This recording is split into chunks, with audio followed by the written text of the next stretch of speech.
People laughed at him every night. While the city slept, one boy sat under a streetlight with torn books and big dreams. And what nobody knew was that 10 years later, the same people would stand in line just to meet him. Every night at exactly 10 p.m., when the shops in the small town began to close, a thin boy named Hamza dragged his old wooden stool to the corner of the street right under the flickering yellow streetlight. That was his study room, not by choice, but by necessity.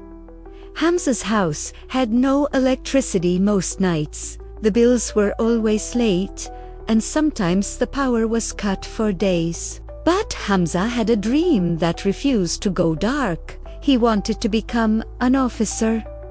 Not for fame or money, but because he had once seen his mother quietly return medicine at the pharmacy because they couldn't afford it, and that day had burned something inside him. So every night, while other children slept comfortably in their homes, Hamza studied under the open sky. Cars passed, dogs barked, mosquitoes buzzed around his ears, but he kept reading. At first, people ignored him. Then they noticed him. And soon they started laughing. Shopkeepers whispered, "Look, the streetlight professor is here again." And some boys passing by mocked him, joking that he would never become an officer. Hamza heard everything but never replied, because deep down he understood something most people learned very late in life. Noise is temporary. Goals are permanent. One winter night, the cold was especially cruel. His fingers were stiff and his breath fogged in the air.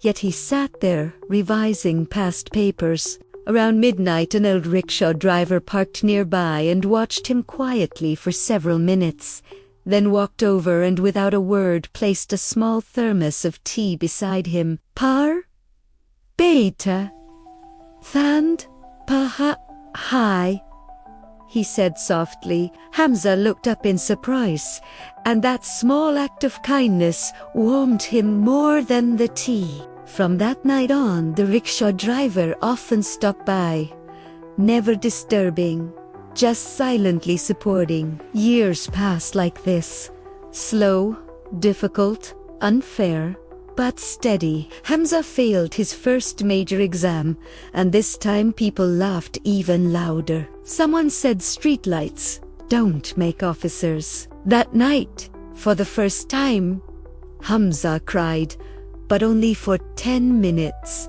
Then he wiped his face, opened his books, and started again. 2 years later, the results were announced. In a crowded internet cafe, dozens of students were checking their roll numbers, while Hamza's hands trembled as he typed He pressed enter and for a moment stopped breathing. The screen loaded. Selected.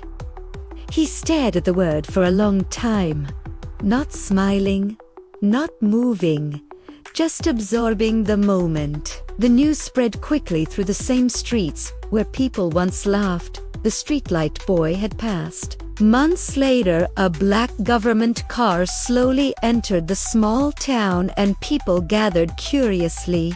The door opened and a well-dressed young officer stepped out, confident and calm, unrecognizable to many, but not to one person. Near the corner, the old rickshaw driver stood frozen. Hamza walked straight toward him and then did something that shocked everyone.